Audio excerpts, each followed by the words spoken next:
Hello and welcome to Conquering Mount Scrapmore with Brenda. I'm Brenda, and today we're here with a how-to video. This how-to is about fussy cutting or intentional cutting. I still prefer it called fussy cutting because that's what I grew up with, learning what it was.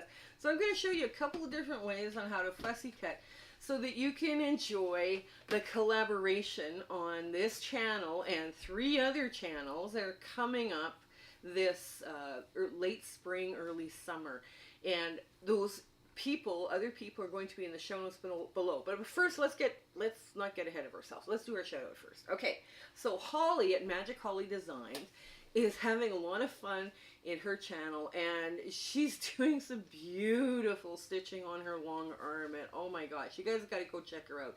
So when you do and you like what you see, hit that subscribe button and tell her that Brenda from Conquering Mount Scrapmore sent you. Now, the other thing you're going to find in our show notes is our Zoom So Dates, which is once a month. It's usually the first Saturday of the month. It starts at 9 a.m. to 5 p.m. Mountain Standard Time, because I'm either in Arizona or in Alberta. So we have a lot of fun at those So Days. A very international community that comes out for that event.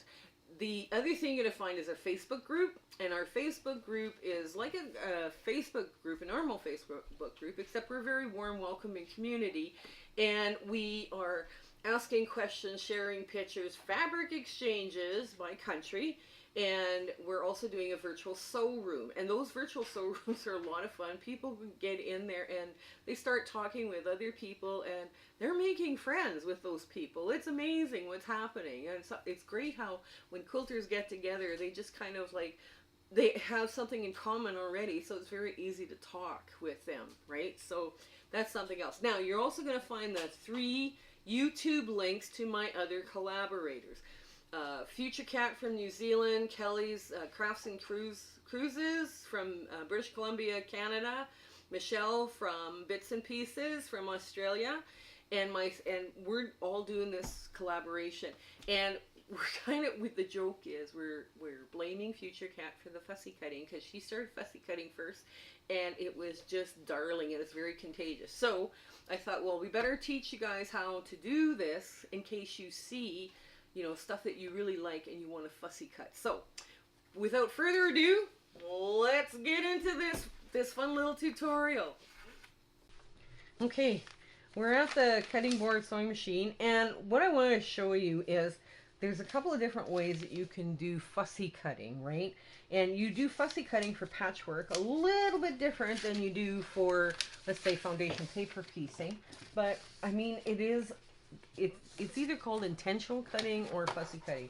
So I found this fabric, and it has a beautiful little motif with a woman walking her dog, and there's a crow on the sunflowers, and then there's this, you know, I thought, okay, we could have a lot of fun with this piece, and this is the only piece I have, so I might as well make a little fussy cut thing going and see what I have. Now, I have this is part 1 of 2 of the Economy Star that we did a couple of weeks back, and I'm going to put this pattern in the show notes in case you want to make these. But this is basically, it's a Economy Star with a border around the inside, like a little frame around the inside. So now I want this figure to fit into this square. How am I going to make that happen? Well, there's a couple ways of doing that. So I'm not going to take my original. I'm going to take a copy of this, and what I'm going to do is I'm going to cut out number 1. Okay, so very quick, you just make a slice in there and you cut right to 2. You cut right to it. Now you want to evenly space this. So basically you need an extra one. Let's say you had a bunch of yardage and you had to make 16 of them all the same. So you would print 1 extra FPP pattern, right? And from there you would create your template for your fussy cutting. Now, there we go. And last little bit. So this is now your template. Okay. And what you're going to do is you're going to take her and her little dog, and you're going to try and center that the best you can. Now there's 3 elements there. There's the dog, the crow on the sunflowers, and her. or you can just get her and the umbrella. So you have to start making decisions as to what you want to do. Right now, it's kind of like we're leaving this one up to you. I think this would look best here and leaving out the little dog, but I mean, so all I'm going to do is now if I was at home in Edmonton, I would be taking out my tailor's truck, but this is what I got. So here and here. Now I'm just making little divots as to where that is going to fit. Okay. So now I am cutting, so you can just barely see those little divots, right? Now I'm going to be cutting this thing on a bias. So if my fabric is really kind of a loosey-goosey fabric, what I would do is I would starch the entire fabric. And I mean starching this fabric so that it would poke your eye out, kind of starching.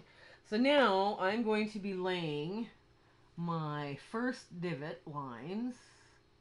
I'm going to be putting them as close as I can to the 1/4 inch line. So I only want a 1/4 inch seam past here, so I'm going to be cutting like this and cutting like this, and that's going to give me my first cut.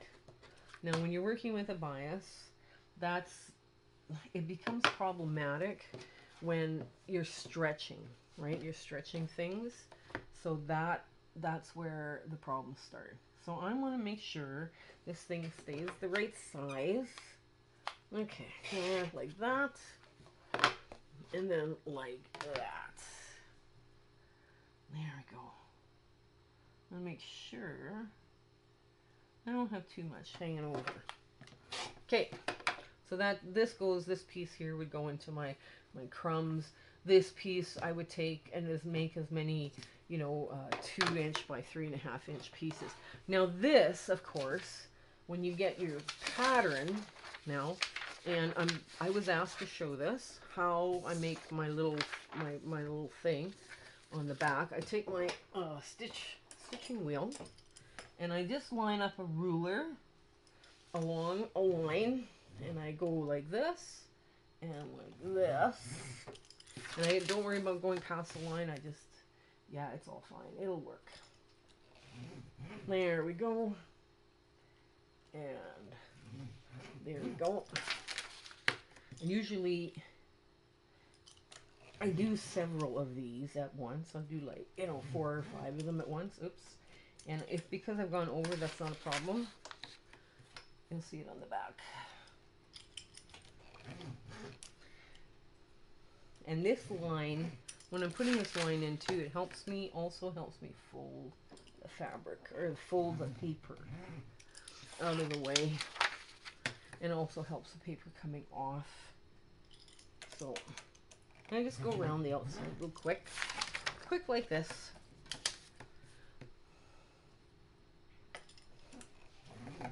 Like I say, pile them up 4 or 5 deep, depending on how hard you press. Mine had an accident, so now it's been repaired. I pressed too hard. So from the back, you're going to see I've made all those little lines. So now when I go to put this in here, I'm going to make sure I've got good coverage and that my points are kind of lining up with where I want it, so I don't have a shy seam. And that's exactly where I would start sewing. Now, like piece 2 and 3 and 4 and 5, right? So that's how I would do that. Now, the problem with this is if this starts getting pulled, right, this becomes distorted very quickly. So, you have to kind of keep that in mind as well. And I'm just going to pin that in place, and I'll do something with that later. But I thought, that's a cute way of doing your foundation paper piecing, fussy cutting. If you're doing something for patchwork, this is where other things start to come into play. Okay. Now, I have some fabric here that I really think is adorable. And I want to make it part of a 9 patch, an uneven 9 patch, or an even 9 patch, it doesn't matter. But I need a 1/4 inch on one side and 1/4 inch on the other side. Now this is really tight because I'm already, this would fit, like I'm already right at the edge of the tail here by the edge of the ruler, and I'm here already at the 4.5 inch line. I would be cutting off my horn of my rainbow unicorn already, right? Or the, I guess it's a zebra with a party hat. I'm not sure what it is. So I have to start making some choices. Do I want to go big? Do I want to make it a next size up, like 5.5 by 5.5? Because if I go start making it 1, 2, 3, 4, 5.5, I'm now starting to touch the cheetahs, the spotted cheetahs. But I could make this work. So 5.5, if I go, so if this would kind of put it there, right? But it is too small a motif to fit in a 4.5 inch square.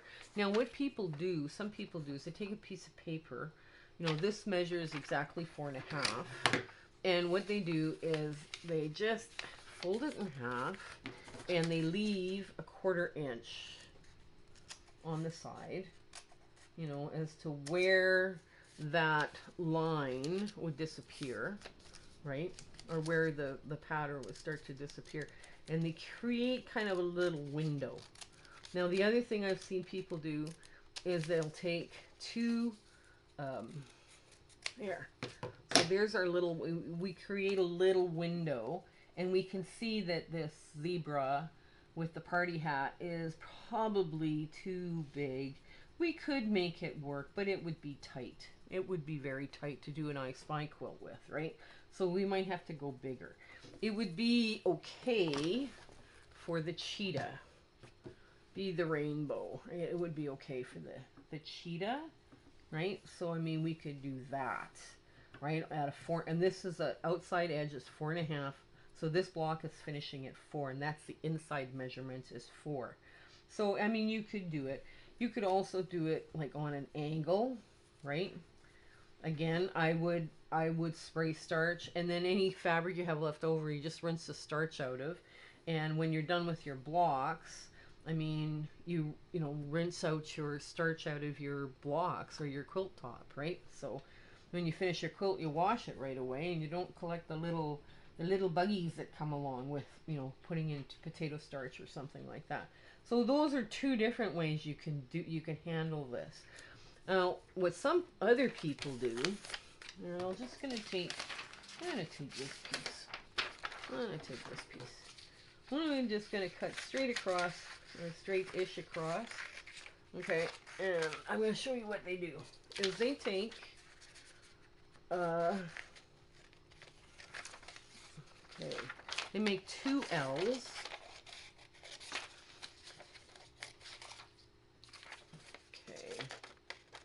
They make 2 L's,